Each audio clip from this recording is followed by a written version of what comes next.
Today, I want to show you how you can use GIMP. GIMP is an extremely powerful, free, and open source image editing program. It's basically an extremely powerful version of Microsoft Paint. It's an equivalent to Adobe Photoshop, but it comes with none of the cost. You can use GIMP for graphic design, photo manipulation, or even pulling together YouTube thumbnails. In this video, we're going to start with how you can even get GIMP. Next, we'll pull together a poster for the Kevin Cookie Company. And by doing that, you'll learn about all of the fundamentals in GIMP. My goal by the end of this video is for you to have a solid understanding of how GIMP works. All right, let's check this out. To download GIMP, simply head to the website gimp.org. I've also included a link right up above and down below in the description. Once you land on the home page, you'll see a very prominent download button. Simply click on that and then install.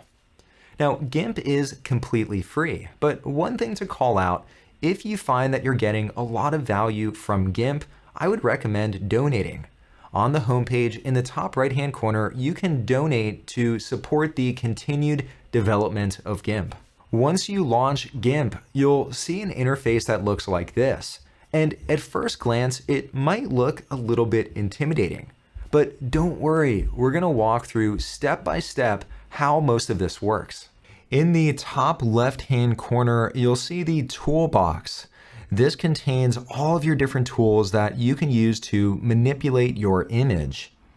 Here, when I hover over one of the tools, you'll see a tooltip that describes what this tool is. Also, over on the right-hand side, you'll see the shortcut key to activate this tool. For the Move tool, I could press M. Here, when I go over to the Rectangle Select tool, you'll see it's R. So here I can press R, and that changes the tool, and here I'll press M, and that changes the tool. That's a quick way to jump between your different tools. One thing you might have noticed is when you look at one of these tools, you'll see that there's a triangle in the bottom right-hand corner. And when I hover over, you'll see that there are multiple tools within this group. If I press my right mouse button, here I could shift between the different tools within that group. So here I could shift to the Ellipse Select tool, and here I'll right-click and I'll shift back to the Rectangle Select tool. Later on, I'll show you how you can create your own groups of tools, and I'll even show you how you could remove groups altogether. When I click on the various tools, you'll notice that the tool options down below change. With the tool options, I can define how all of these different tools work. In between the toolbox and the tool options, you'll notice two colors here. I have black and I have white. Black is my foreground color and white is currently set as my background color. Here I could click on the color and I could choose a new color. So let's go with a red. Click on OK. If I want to swap the foreground with the background, I can click on this arrow icon and that'll swap the two. If I want to restore this back to the default, down below I could simply click on this black and white icon and that'll restore it back to the original set. With GIMP, you can configure the interface to your liking.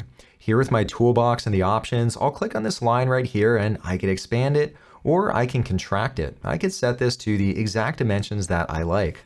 Over on the right-hand side, I see a collection of tabs that help me work faster. Here I see all of my brushes and I could jump into any one of these brushes. I also have patterns, fonts, and all of the history. If I click on this icon over here, I can add additional tabs.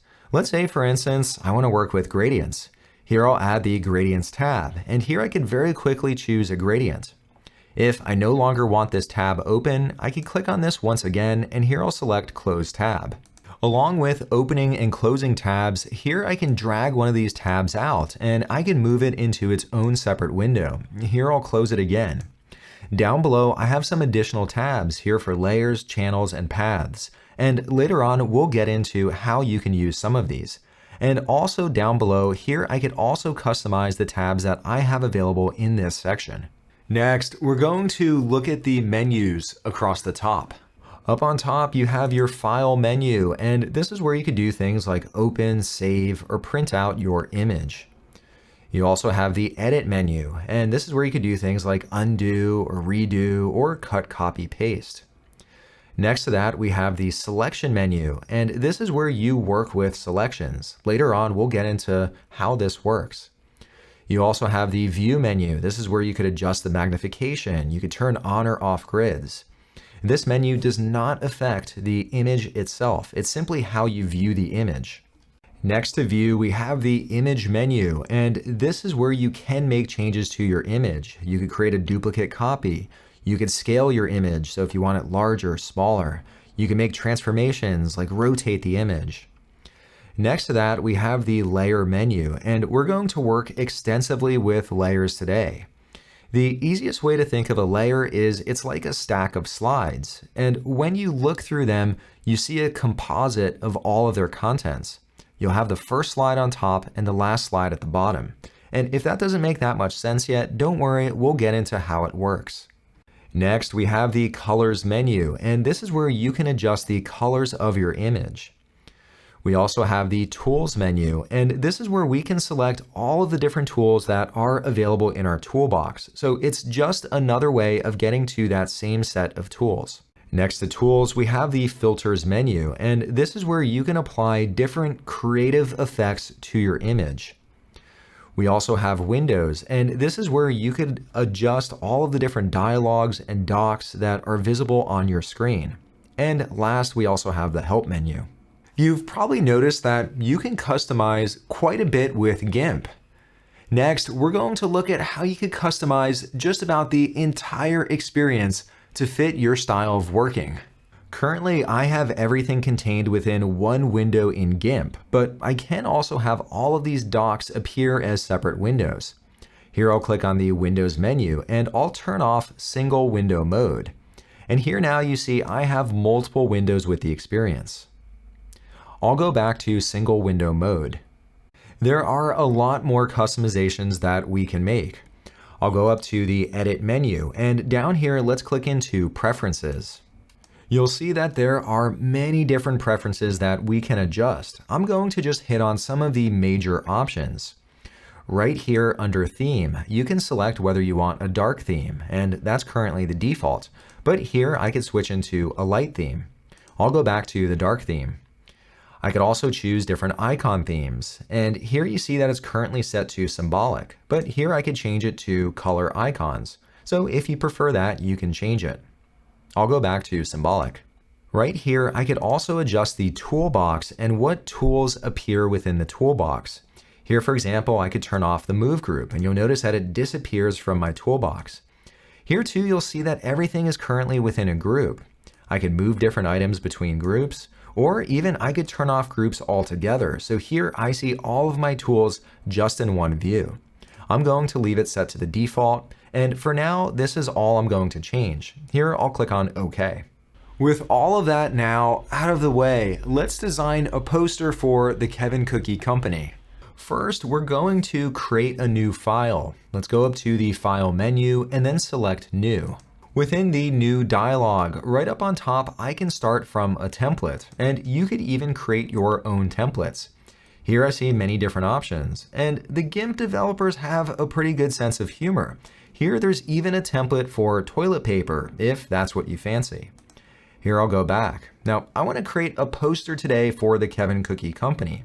So I'm going to create an 8 by 10 inch poster. Right here, I could change the unit of measurement. It's currently set to pixels, but here I'll change it to inches. Right over here, I'll type in 8 for the width, and here I'll type in 10 for the height. And if you want to follow along, feel free to. Right down here, I could also look at advanced options. I could set things like the resolution, the color space. I could even set what I want the default fill to be. Here I'll just set it to the background color, which is currently set to white. This all looks good, so I'll click on OK. I now have my new image open, and right up here above my image, you'll see that this shows me a thumbnail of what my file looks like. Here I could close the file, and if I have multiple files open, I would see them across the top here. Before we start adding content to our poster, a good practice is to save it. Once again, let's go over to the File menu, and here I'll click on Save As. Within the Save As dialog, here I'll give my image the name Kevin Cookie Company Poster.xcf. So what is XCF? This is GIMP's native file format, and it'll preserve things like the layers and other aspects of your work. So this way, if you want to come back later and continue working on your image, it'll make it easier. And later on, we'll look at how you can export your image as a JPEG, a PNG, or a GIF. For now, this all looks good. I'll click on Save. Now that we saved the file, I want to show you how you can navigate around your canvas. Here with the canvas, I can press my middle mouse button and I can pan all around. I could also press the space bar, and here I can simply move my mouse, and that also allows me to pan around. I could press the Control key and move my mouse wheel to zoom out, and I can move my mouse wheel forward with the Control key to zoom in. Alternatively, I could also press the plus key to zoom in to where my mouse is, or I could press the minus key to zoom out. Those are just a few ways that you can move around your image. If you'd like to follow along today, I've included some sample image files right up above and also down below in the description. This way you can do exactly what you see me doing. Here I have all of my sample images. I'll drag and drop them into GIMP. Here I get a prompt asking me if I want to convert the images to the GIMP color profile.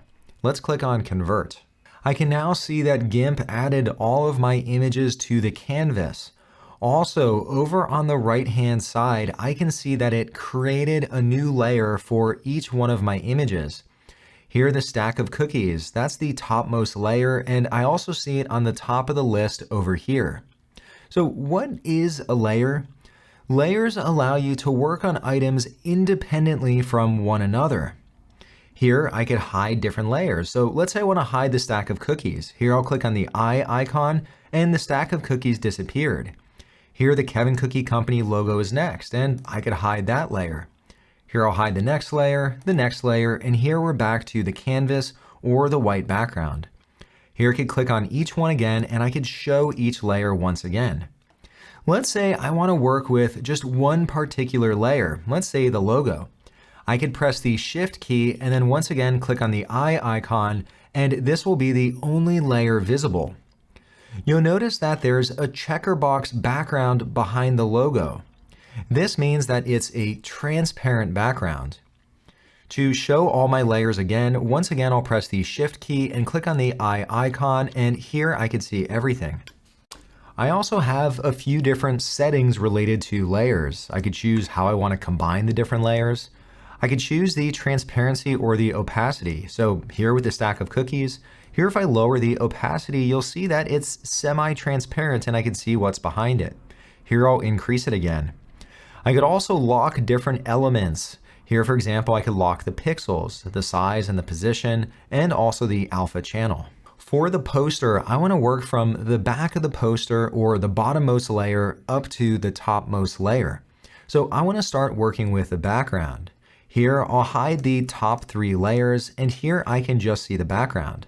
Now, I want the background to fill the entire canvas. Here, I'll press Control and move my mouse wheel to zoom out just a little bit.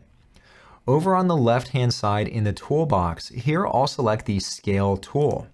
The Scale tool allows me to rescale an item. Here I'll select the baking background, and I can now click on that background to scale it. So here I'll increase the size. Here I could click in another corner, and here I could increase the size this way. So I could position the image right here. Here I'll click on the background so I can see the dimensions of the original 8x10 poster. And this looks like good framing for the background, and I'm satisfied with where that is. Here I'll click on the button that says Scale. My background has now been rescaled to fit the dimensions of the poster. With my background now in place, I want to make it a little bit darker so the contents that I place on top of the background stand out just a little bit more. And I'm going to use a new layer to accomplish this. Down below in the right-hand corner, I can click on this plus icon to add a new layer. I'll click on this. For the layer name, I'll call it Black Overlay, and all of these other settings look fine. I'll click on OK. I now have my new layer, but right now it's underneath this baking background. I want it to appear on top. Here I'll click on the layer and I'll drag it up so it sits above the baking background. Next, I want to place a black color on the black overlay. Over on the left-hand side, I can select my bucket fill tool. I'll select this. Currently, the color is set to black. Here I have all of these different settings related to the bucket fill, but I'll leave them where they are. Over here, I'll click on the layer and this applies a black color. Now, as an alternative, here I'll press Ctrl Z to undo. Instead of using the bucket fill tool, I could also select the color over here and click on it and then drag it over to my canvas, and that too will also place the color on the canvas. So that's yet another way to fill the canvas with a certain color. Now, this doesn't look so good. Right now I just have a black image. What happened to my background? Well, if we look over at the layers, remember that my black overlay is now sitting on top of the baking background. Here, if I hide this layer, once again, I can see the background, but here I'll turn it on so I can see that layer again. Now, I just wanted to make the background just a little bit darker. So right up above, I can adjust the opacity. So let's say I bring that down to about 70%. There, it darkens the background just a little bit, so it doesn't stand out quite as much. I think this will make for a nice background. Now, once again, I could hide it and you can see what type of effect it has. Over here, I could also experiment with different modes. Currently, it's set to normal, but here I could do erase. And you can see what type of impact that has. So you can come through and experiment with these different modes to see if you get the effect that you're looking for. Here are just a few different options. I'll go up to normal and just leave that as the combined mode. Next, I want to add a bottom bar to my poster, and this is where I'm going to place in the address for our Kevin Cookie Company location. For this too, I want to add another layer. Just like we did before, let's click on the plus icon. And for the layer name, I'm going to call this bottom bar. All the other settings look fine, so I'll click on OK. I now added the new layer and I see that it's sitting on top of the black overlay. This is exactly where I want it to appear. To add a bottom bar, I want to use the selection tool to highlight an area that I want to turn into the bar. Right up here in my toolbox, I have the rectangle select tool. I'll select this. Over here now, I can draw a rectangle on my image. Here I'll draw it right at the bottom. With the selection tool, when I hover over, you'll notice these different rectangles appear. Here I could use this top handle to expand it vertically. Over on the side, I could use this handle to expand it horizontally. Or I could use the corner handle to expand it both vertically and horizontally. With my selection, let's say I don't get it quite right. Over here on the left-hand side, under the tool options, here I could click on this icon to add to my selection. So let's say I want to make it a little bit bigger. Here I could add to the selection area, and you notice that it's expanding here. I also have the option to subtract from the current selection. Here I'll click on that, and here I could subtract from my selection. Here I'll bring it down to a nice rectangle again. When I hover over these different options, here too, you'll see the shortcut key associated with them. Here I could press Shift to add to a selection, or I could press Control to subtract from a selection. You also have the option to do an intersect. Down below, I have additional options related to the rectangle select tool. Here, for example, if I want to make it smoother, I have anti-aliasing. I could also feather the edges if I want to make them just a little bit softer. I could round the corners. Here you see that the corners of my selection are currently not rounded at all, but here I could round the corners if I want. And here I have many other settings as well. Now I want to add this black bar to the bottom of my poster. So with this area selected, I can use the paint bucket fill tool, and here I could fill in black, or here once again I could select the color, drag it over, and drop it in my selection. And here now I have a black bar at the very bottom. With this black bar on the bottom, I want to add a little bit of transparency. So just like we did before, I'll go to opacity here, and let's set it to about 60%. So this way it's a little bit darker than above, and this will give a little bit more contrast with the text that we place on top of it. With the rectangle selection tool, here I'll click on it once again. If I want to create a perfect square, as I draw out my shape, I could press the Shift key and that'll lock it into a 1:1 aspect ratio. Over here, I'll click out. Here too, I could set whatever aspect ratio I want ahead of time. Here I could define it right in this area. GIMP offers many other selection tools as well. Here we've been using the rectangle select tool, but I'll right click up above, and here we also have the ellipse select tool. So here if I want to draw an oval, or once again I could press Shift and I could get a perfect circle. Here, right up above, when I click on this, I also have the free selection tool. There's a scissors selection tool and a foreground select tool. Now, with all of these different tools, here too, I could add to a selection, remove from a selection, or get the intersect. So GIMP offers many different tools to select objects. And once you create your selection, you can fill them in with these different tools. With my bottom bar now in place, I want to add some text to it. I want to say this is the Kevin Cookie Company, and I also want to list out our address. If people see the poster and they think the cookies look good, well, I want them to be able to find it. Over on the left-hand side, let's select the text tool. You could also press the T key. Here I'll click on that, and with the tool selected, here I'll highlight the area of this black bar where I want to place the text. With the text area selected, right up on the top right-hand corner, I can click on the Font tab, and here I could choose the font. I've already selected the Chunk 5 font. Here I have the size set, here I could set the justification, and I have other settings as well. For the color, I'm going to select this and set it to white. And here I'll start typing in this area. I'll type in the Kevin Cookie Company. And right down below, I'll place in our address. We have a location at 132 Main Street in Seattle, Washington. With the text, I can now select different lines. I want the name to be larger than the address. Here I'll select Kevin Cookie Company. And let me try maybe 140 pixels to see what that looks like.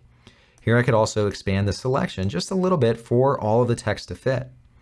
And here I'll select the address down below. I'll select this entire line and let's set it to maybe about 105 to see how that looks. I think that looks pretty good. I want to move the text down just a little bit so it appears center aligned in this black bar. Here I'll click on the corner of the text field and let me pull it down just a little bit. So there, that's just about centered. I think that looks pretty good. To make my text stand out even more, here I'll select all of my text by pressing Ctrl A. I want to add a drop shadow to this text. On top, I can click on filters to apply different effects. Within filters under light and shadow, here there's the option for drop shadow. I'll select this.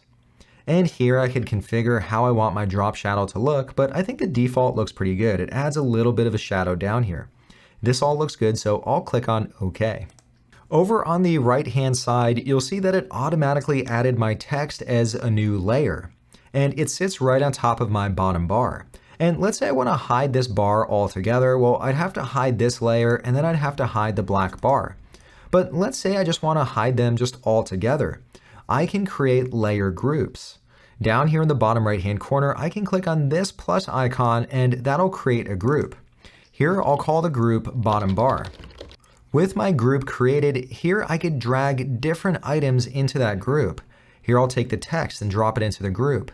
Here I'll take the bottom bar and I'll drop this into the group as well. And here I'll make sure that the text is on top of the bottom bar. Now when I click to hide the group, it'll hide all of those layers that are part of the group. Next, I want to add my stack of cookies to my poster. Here I see that it's the topmost layer. I'll pull it down so it sits right up above the black bar layer. And here I'll click on the eye icon so it becomes visible. Now first, I want to expand the size just a little bit. So once again, we're going to use the scale tool. Over on the left-hand side, once again, I'll select the scale tool. You could also press Shift together with S. And here I'll expand the image so it appears larger. And I want it to be right at about this point on my poster. I think that looks pretty good. Now that I'm satisfied with the scaling, I'll click on Scale. You'll notice that on this picture, I have a white background, and that doesn't look so good. Instead, I want a transparent background. To remove the background, over on the right-hand side with layers, let's first off click on Shift and the eye icon. That way, this is the only layer visible, and we can work just on this layer. Let's right-click on the stack of cookies and make sure that you have an alpha channel. I already do, so it's grayed out. On the left-hand side, let's select the Fuzzy Select tool. We're going to use this tool to select the white background, and then we're going to delete it. Under the Fuzzy Select tool options, make sure to turn on anti-aliasing and also feather edges. That way we'll be able to select around these cookies and it'll look nice and smooth. Down below, you can set a threshold for the tool. When we click with the tool, you can drag up or down, and that will also adjust the threshold. And in a moment, we'll see how that works. Down below, make sure to also check Draw Mask. This way, we'll be able to see what area of the picture we are removing. I'll now click on the white area, and you see that it highlights in magenta. This is the mask that's being drawn on top of the image. Here, if I drag my mouse up, here it's reducing the threshold, and if I drag my mouse down, it'll increase the threshold. So there it selects more of the cookies, and once again, if I drag up, it'll select less of the cookies. I think 80 or maybe around 70 is a fairly good point to be at, so here I'll see if I could drag it right to about that point. That does a fairly good job. You can see that area is now selected, and I can press the delete key on my keyboard, and that's removed the background. Here I could click on this area here to just clean this up and get these spots as well. I want to make a few more tweaks to this layer or this image before I bring it back onto the poster. Over on the left-hand side in our toolbox, currently this group is set to the scale tool. When I right-click on this, here I can flip an object. I also have the option to rotate an object. Here I'll click on flip, and I can just click on the image and that'll flip it. Here, if I click it again and again, it'll keep flipping it. I want to have the cookies in this orientation. I also want to make sure that my cookie stack will be center aligned on my poster. Up once again in the toolbox, here I have my move tool, but within this group, if I right click, I see that there is the alignment tool. I'll select this. Next, I'll make sure to select this item. And here I have different alignment options. Here I want to make sure that it's center aligned. I'll click on that, and you see that it nudged it over just a tiny bit. I also want to make sure that these cookies pop a little bit more. I want to give it a little bit more contrast. And to do that, I'm going to use the colors menu. Up above, I can click on colors, and there are all sorts of different color tools that I can use. I'm going to use the one called curves. Here I'll select curves, and this opens up the curves dialog. With curves, you can make your colors pop just a little bit more. Here on the bottom, you'll see all of the different lightness of colors used in your image. Here you have all the light colors and you have all the dark colors. By moving your curves, you could adjust them lighter or darker. Let's take an example. So here, for instance, I have all my light colors, and let's say I want to make them darker.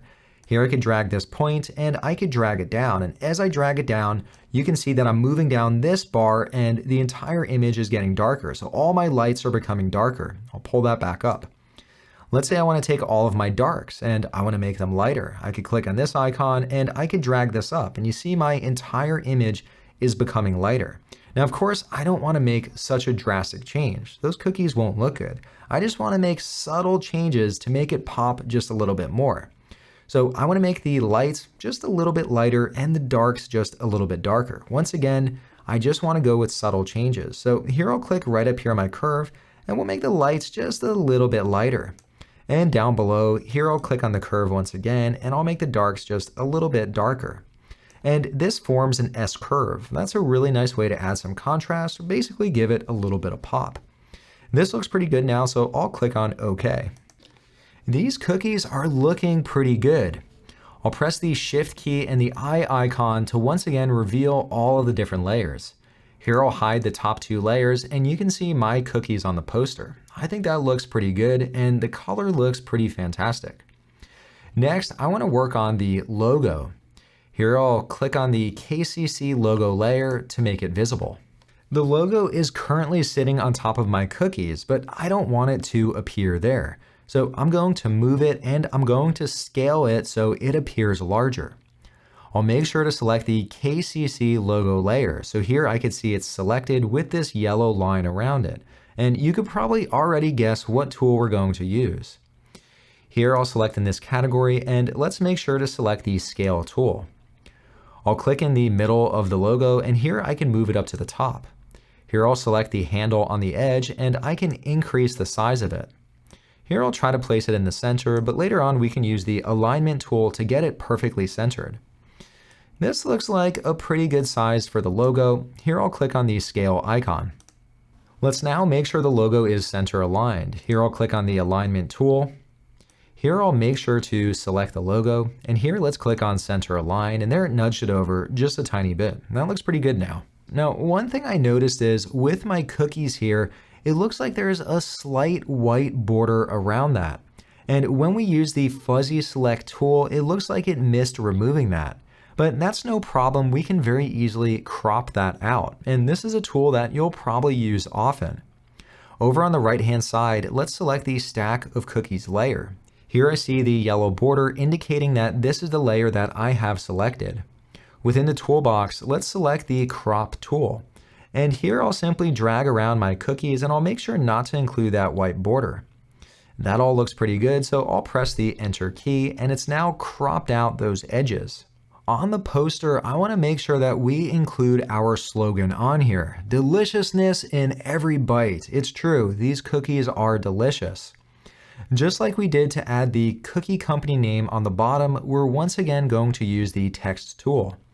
Over on the left-hand side, let's select the text tool, and then let's drag an area over here where we're going to place the text. I'll select this area. Within the text box, here I'll paste in deliciousness in every bite. I'll press Ctrl A to select all of the text. Here I can see the font is set to chunk 5. For the size, we need to go bigger than this. I'll set it to 200. And that looks pretty good. Here for the color, I'll go with white, and for the justification, I'll go with center. I want every byte to be on the second line, so here I'll reduce the size of the text box just a little bit. Now that looks pretty good. And next, I'll select the Move tool. I want to move the text to place it in a slightly better position. Now, one thing to note, with the Move tool and text, if you click on an area that's not text, you'll move another layer. I'll undo that. If you want to move text, you have to select on the text, and then you can move that item. So here I'll place it right at about there on the poster. I think this looks like a pretty good position. Now once again, I could use the alignment tool, but I think this looks good. I would like it to pop just a little bit more, and I think I could use the Paintbrush tool to add a little bit of darkness behind this text.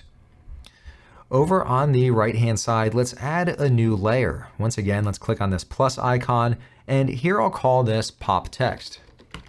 This looks good, so I'll click on OK. I see the new layer in the bottom right-hand side. I'll place it so it's right underneath the text. I'm going to paint on this layer. Over on the left-hand side, let's select the Paintbrush tool. You can also press the P key. With the Paintbrush tool selected, over on the right-hand side, we can click into the first tab. This is the Brush tab, and here I can see all of the different brushes that I can choose from. For the brushes, I'll select this option right here. I'll select the Acrylic 03. Over on the left-hand side where I have my colors, I'll reset it to the default because I want black to be my foreground color. With my brush selected, here I have many different options. I could set the opacity, the size, the aspect ratio, the angle. I can configure exactly what I want this brush to look like. But I think these defaults are fine, and I'll go with these. With my pop text layer selected, here I'll simply brush in back of the text. Here you see that I'm applying the brush, and it's helping the text pop just a little bit more. And I think this is adding a really nice effect to my poster. GIMP offers many different brushes that you can choose from. Here I'll right click. Not only do you have a paintbrush, you also have a pencil, you have an airbrush, you have ink. You even have a category called My Paintbrush. And when I click on this, here I could click on the brushes and you can see all the different types of brushes you have. And you could even download additional brushes online. So really, there is a massive collection of brushes that you can use in your creations. This poster is really coming along nicely. Next, I want to make sure to include this last layer called Cookie Monster. We haven't done anything with this yet.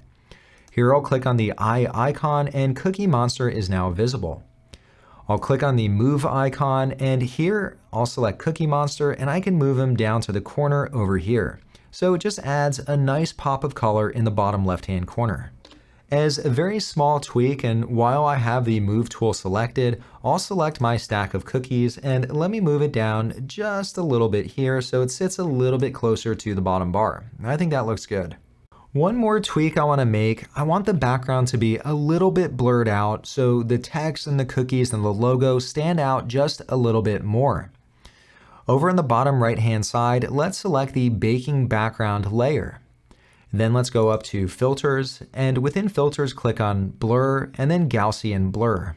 Within Gaussian Blur, we can experiment with the different settings. So here I could increase the blur just a little bit, and here you'll see right in back how that adjusts the image. Now, I do want people to be able to tell what the image is, but I want to just soften it and blur it out just a little bit.